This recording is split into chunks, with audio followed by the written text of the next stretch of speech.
pemilu kita ini kan selalu saja ada tudingan dan tuduhan tentang praktek kecurangan dari masa ke masa dan dari waktu ke waktu, ya, terutama oleh pihak yang kalah atau merasa kalah, selalu membuat tuduhan, selalu membuat fitnah bahwa mereka dicurangi atau terjadi praktek kecurangan.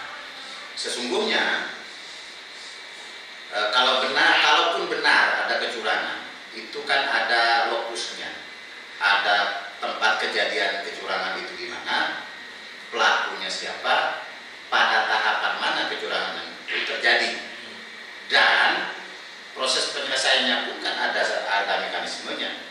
Kalau memang terjadi pidana pemilu, tentu itu menjadi domain Gakumdu, ya kan? Tapi kalaupun misalnya terjadi sengketa suara, maka ada Mahkamah Konstitusi untuk menyelesaikan itu semua. Nah, cuma saya ingin menjelaskan kenapa pemilu kita ini selalu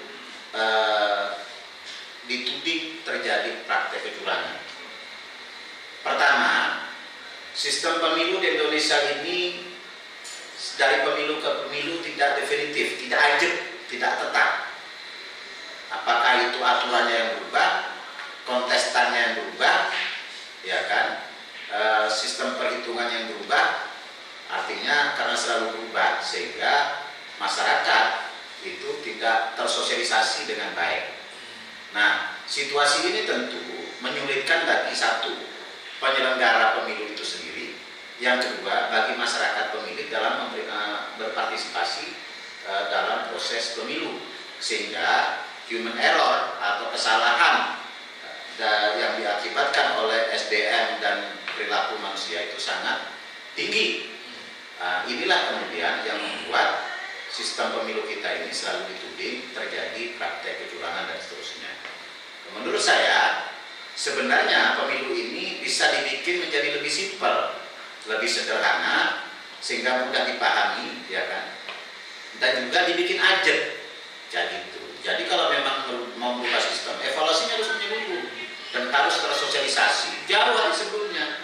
Jangan hanya beberapa bulan sistemnya berubah, ya kan? Habis itu mekanismenya berubah, tahapannya berubah, tidak tersosialisasi dengan baik, sehingga kemudian sistem yang demikian menjadi dalam tanda kutip rawan sebagai fitnah, menjadi sumber fitnah, menjadi tuduhan terhadap pihak-pihak yang menang bahwa mereka berperilaku curang.